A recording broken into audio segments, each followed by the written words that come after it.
Hi, everyone, and welcome back for another episode of Malice in the Mitten. I am your host, Tracy Preston, along with my bestie, Christine Mulligan. Hey, Christine. Hey, Tracy. What's going on? Are we ready for another one this week? Totally ready. This is number 4. Crazy. It's going pretty fast. It is going pretty fast. I'm excited.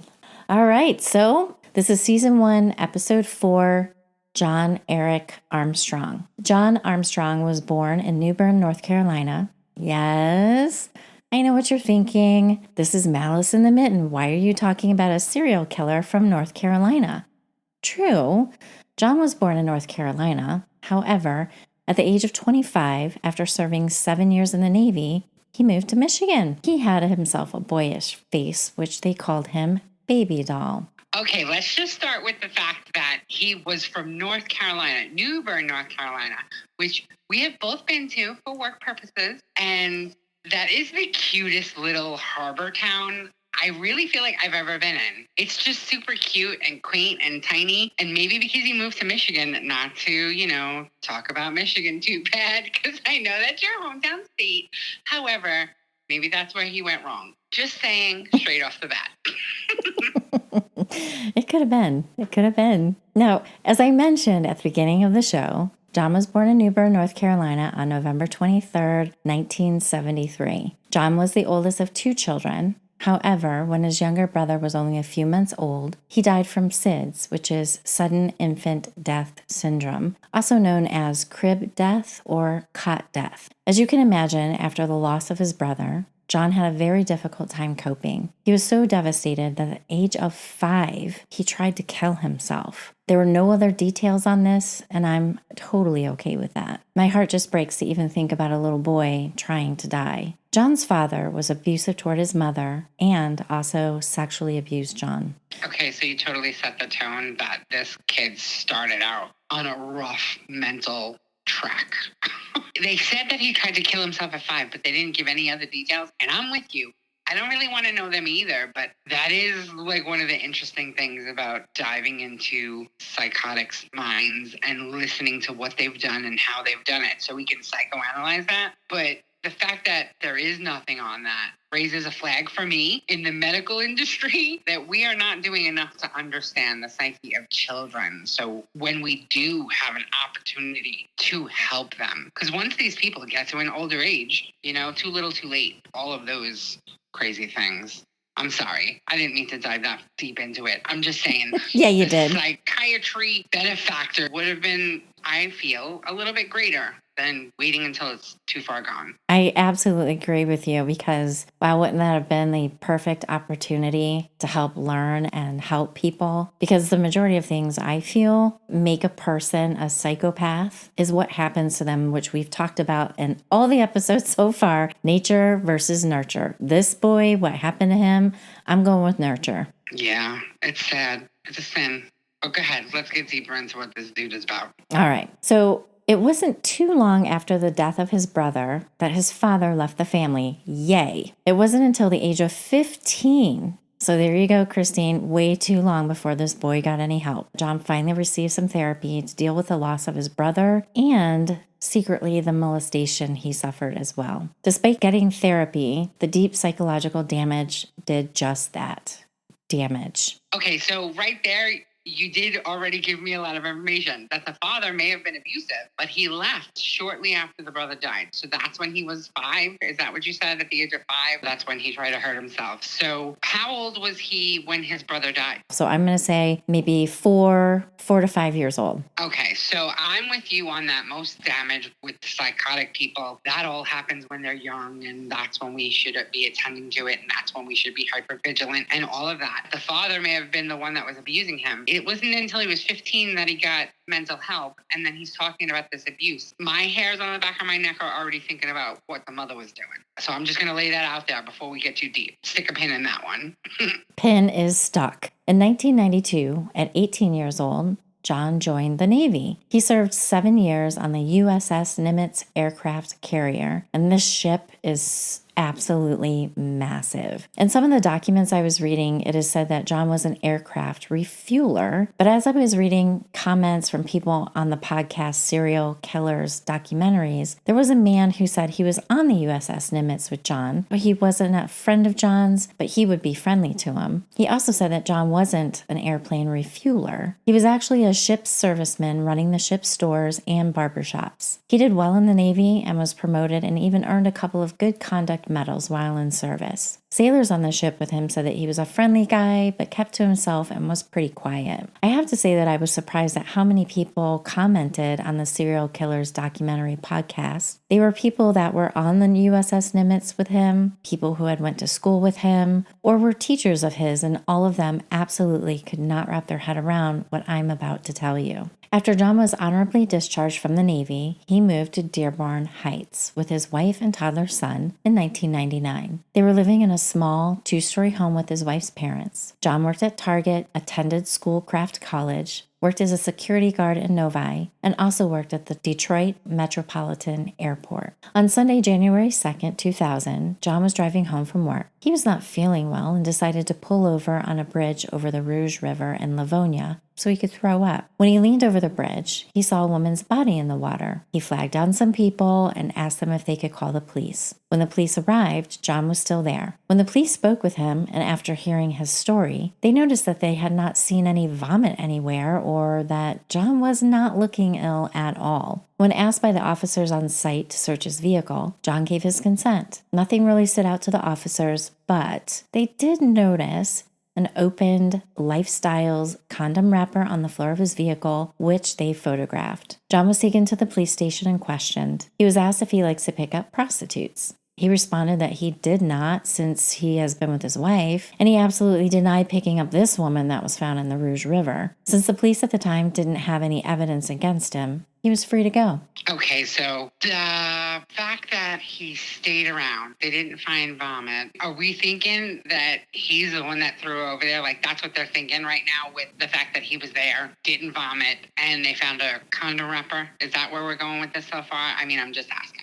That is where we're going, because to them, he's looking pretty sus. All right, let's see what happens. Okay. When this lady was removed from the Rouge River, the rescue team wrapped her hands in plastic in hopes of preserving any evidence that could possibly be present. On Monday, January 3rd, 2000, an autopsy was performed on the woman that was pulled from the river. The cause of death was determined to be manual strangulation. During her autopsy, a rape kit and fingerprinting were performed. The woman in the water was identified through her fingerprints as Wendy Jordan. She was a known prostitute and drug user to the police. Recovered DNA from her body was sent to the lab, but getting the results wouldn't come for months. Per the Twisted Killers show, The Dead Don't Say No, the officers on site noticed that Wendy's leather skirt was pulled down to her ankles. She only had one gold high-heeled shoe on. The officers on site didn't feel that Wendy had floated downstream, as her body was on top of some ice in the river. The police thought one possibility was that Wendy could have been thrown from the bridge. They were already suspicious of John and would keep him on their radar. There was nothing they could do until the DNA results came in. On April 10th, 2000, in southern Detroit, a Conrail freight train's conductor spotted a body not far from the railroad tracks. The body was in plain sight, naked from the waist down, and legs were spread open, revealing the woman's genitalia. Officers observed a pair of tights around the woman's neck and surmised that she was strangled with it, as she had ligature marks on her neck. While officers were combing the area for more clues, they discovered more female bodies, all not far from one another, all in different stages of decomposition. Their bodies were also posed in distastefully sexual positions. The body of these women were identified as Kelly Jean Hood, Robin Brown, and Rose Marie Felt. After this gruesome display of women were discovered, a task force was quickly organized and consisted of the Detroit Police Sex Crimes Unit, the Violent Crimes Task Force, the FBI, the Michigan State Police, the Conrail Railroad Police, and the Waynes County Medical Examiner's Office, all in effort to solve the murders of these women. Okay, I don't know if I'm getting ahead of myself again, because, That's what you do. I have a habit of doing that. But so he stayed at the scene of the crime. I'm hearing this just as you're telling it to me for the first time as well, just like our listeners. And then I just interject with my incessant, annoying questions. But here's the question I got right now. If this was him, so the cops right now, we know that they're keeping him on their radar, but he told somebody to call the cops, waited for the cops to get there, consented to his car being searched, got the picture of the condom and all of that, denied being with prostitutes, even though he had a condom wrapper in his car, and said that he was faithful to his wife. Okay, so those are the facts that we got thus far. What I'm asking is, all of these other women that we're finding about now that have been found in sexually explicit positions, he's not around for. So was that one that he was around for, was that the first one they found? Yes, I believe that is the first one they found. Yes. So literally that was just his novice, his psychotic noviceness. The novice point of the fact that very well may have been his first one, and he saw how it went down and how they couldn't really figure it out. So he felt confident in doing that. So it literally was an era that taught him not to do that again. And that gives me the creepies. Yeah, exactly. And like Elias Albulazam, remember the FBI profilers told the police that for every success, there's always the unsuccessful murders. Well, I mean, he was successful at murdering this woman, but where he was unsuccessful is what he did. Now, if he was in New Bern, North Carolina in April and tossed a body over a bridge, they're not going to hit ICE like they're going to hit in Michigan in April. So, oopsie, that didn't work. That's funny. So speaking about failed attempts, that's what's going to tell us. They try to link these all together. I totally get it. Okay, before I get too far ahead of myself, so go ahead. So they get the task unit, all in the effort to solve the murders of these women, and then what happened? The FBI shared with the Dearborn Heights officers that clearly this killer has been successful at killing. Well, here we go. But for all the times a killer is successful, they also have failed attempts. So again, same information, different police jurisdictions, same concept. With this information, the local police started speaking to prostitutes in the area. They were hoping that one of them may have recently had someone try to harm them, hoping to get some kind of a lead. Their efforts paid off, and they were able to obtain a description of a vehicle, a description of the man driving that vehicle, and they also shared what the man tried to do with them and how they were able to get away. One woman spoke to the police to share what had happened to her. Her name was Wilhelmina Drain. On April 2nd, 2000, she was working as a prostitute on Michigan Avenue, near a bus stop, waiting to go home. A man in a blue Jeep pulled up and offered to take her home. As crazy as that sounds, she actually took him up on the offer. But as you may have guessed, he took her somewhere else. He parked his Jeep, then tried to strangle her. Luckily, Wilhelmina had mace that she was able to get a hold of, and she sprayed him. She was then able to get out of the vehicle. As the blue Jeep sped away, she threw bottles that were laying around at his Jeep. Wilhelmina provided a description of the man and the vehicle he was driving to the police. Just in case you were wondering, that fit the description of guess who? You guessed it, John Armstrong. But Wilhelmina gave them one identifying description. The man that tried to strangle her had a tattoo of a tiger on his right forearm. With this new information in hand, the police were putting a plan in place to catch John and stop him before he killed another woman. On April 7, 2000, the police learned that John had offered a man named Devin Marcus $40 for a sex act. After the act, John attempted to strangle him as well, but Marcus was able to break free. Both attempted murders of Wilhelmina Drain and Devin Marcus had been reported to the police, along with the description of the man and the vehicle he was driving. On April 11th, 2000, Devin, another prostitute, said a guy picked her up and took her to a place by some railroad tracks. She was being strangled but was able to break free. She also told police that he had a shirt on with a name tag that said Eric. He drove a blue Jeep and had red hair. FBI profilers informed the Dearborn Heights officers that their killer would more than likely return to the same place he always does to pick up prostitutes. Also, their killer gets off sexually from strangulation. Okay, so I want to know why they weren't looking for that car sooner. They get the Jeep, and they get that in multiple stories. Are they looking for the car? Yes, and that's coming, because guess what you did? What? You got ahead. I got ahead of myself again? You did. Okay. All right, I'm sorry. Go ahead.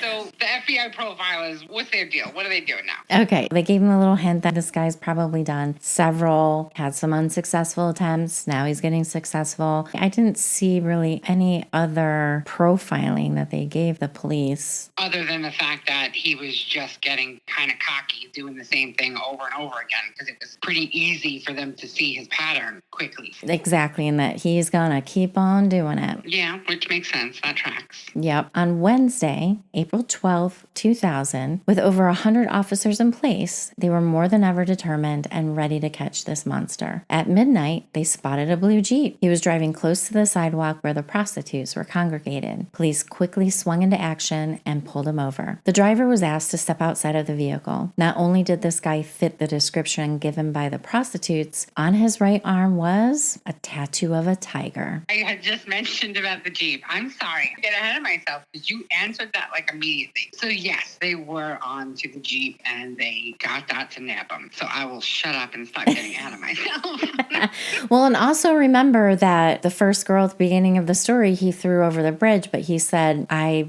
was going to throw up, so I got out. So they had already been suspicious. He was there. They already saw the blue Jeep. They already kind of had him in his sights as like, we want to keep an eye on this guy. As police were putting John in the back seat of their cruiser, a prostitute that was standing there walked up to the cruiser and yelled, quote, "That's the motherfucker that tried to kill me." At the Dearborn Heights police station, John was in the interrogation room. He sat there with his arms crossed, rocking back and forth as he was questioned about DNA and how it all works. In the Twisted Killers documentary, the officer reached over and touched John's hand with his and said, quote, "Do you know how DNA works? I just left my DNA on you, and we have a lot of your DNA on these victims." Once John was told that they had his DNA, he started to confess in great detail. John's MO, which is modus operandi, was as the victims were on top of John having sex with him, he would reach up and strangle them to death. It was during the strangulation of these women that he would be so aroused that he would ejaculate. Once his victim was dead, he would leave their body lying on the ground by the train tracks. So,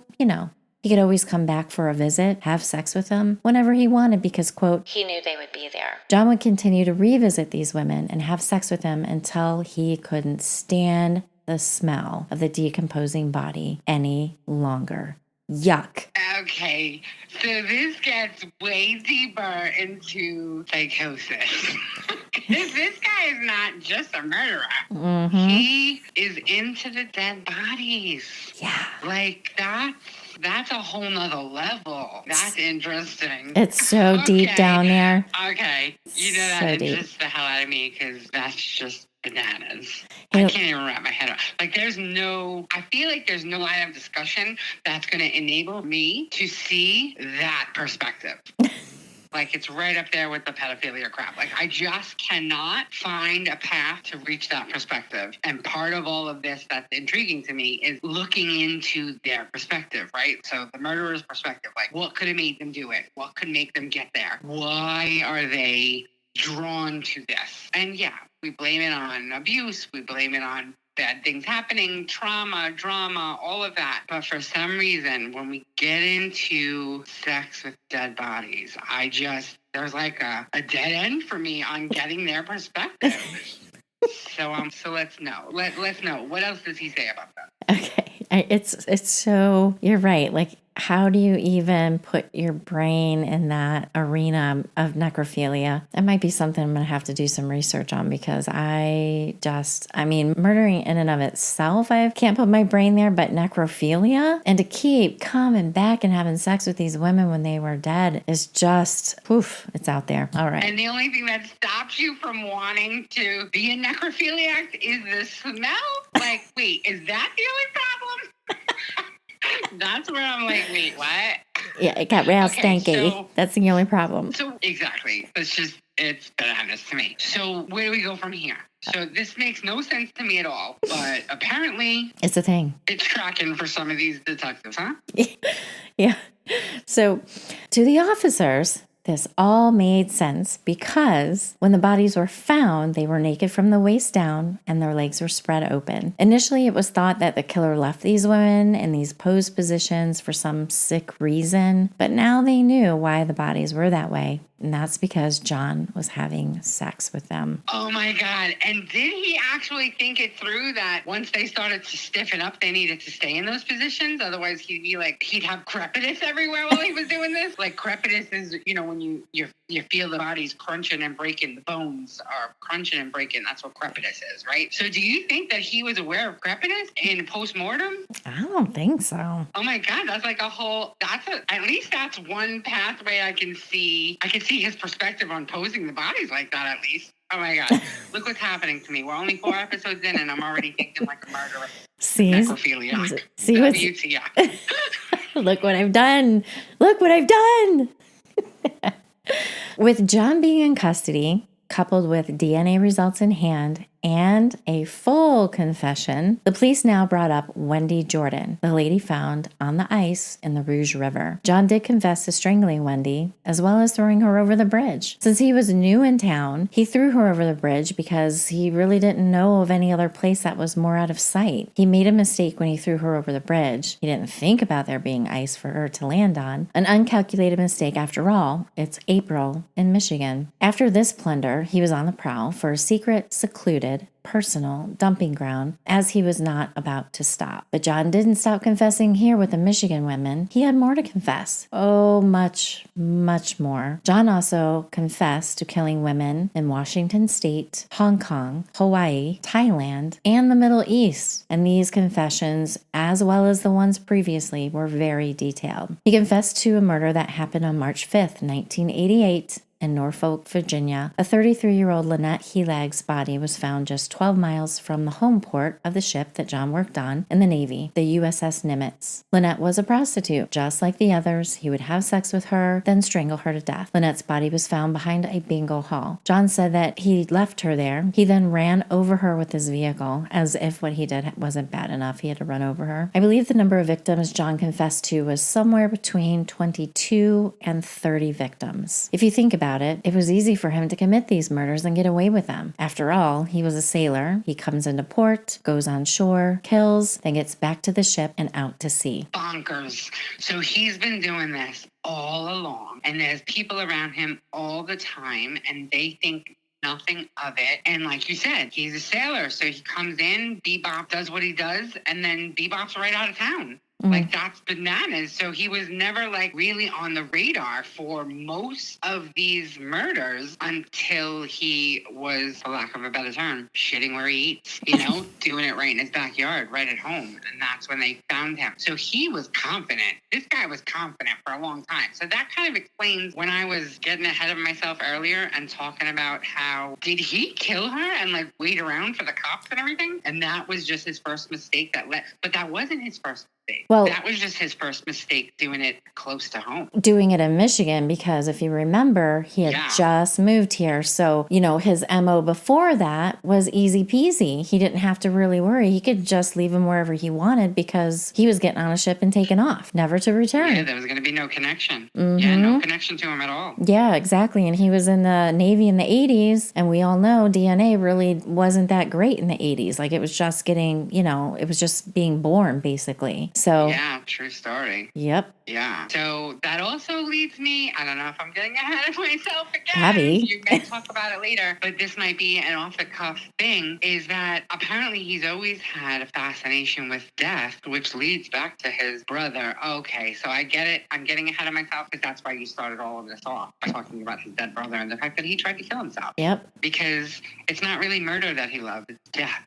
Yeah. Wow. Yeah. That's a twist I wasn't expecting. So, all right. I don't want to get too far ahead of myself. So what happened? So they have him in custody and everything. So what happened now? Yep, so he's confessing. So while he's in police custody, John was also interrogated by the FBI, the Office of U.S. Naval Criminal Investigative Service, that's a big deal, big deal, the police from Washington State, and even authorities from Far East in hopes of solving some of the unsolved murders that had happened there with the same MO, but due to lack of good documentation of these murders in other states and countries, they didn't have anything definitive to pin on him, so guess what? He got away with it. But he confessed facts to it. I mean, doesn't the confession stand for anything? They didn't, I don't know. It seems like they don't have anything, like even though he's confessing to it, they never documented anything very well. So whatever he said, they can't prove it on paper, which is... Okay, I get that. Any good defense attorney would have gotten her out of the confession. Yeah, they would have. Yeah, that tracks. Yeah, they would have had a field day with that. Okay. In March of 2001, John finally went to trial. His attorney, of course, wanted to go to the, quote, insane defense, but that didn't pan out. John had been run through the usual battery of tests, and he was found to be sane. Forensics were able to identify fibers of Wendy's clothes in John's Jeep, and his semen was recovered from her body. Luckily for police, Wendy had landed on the ice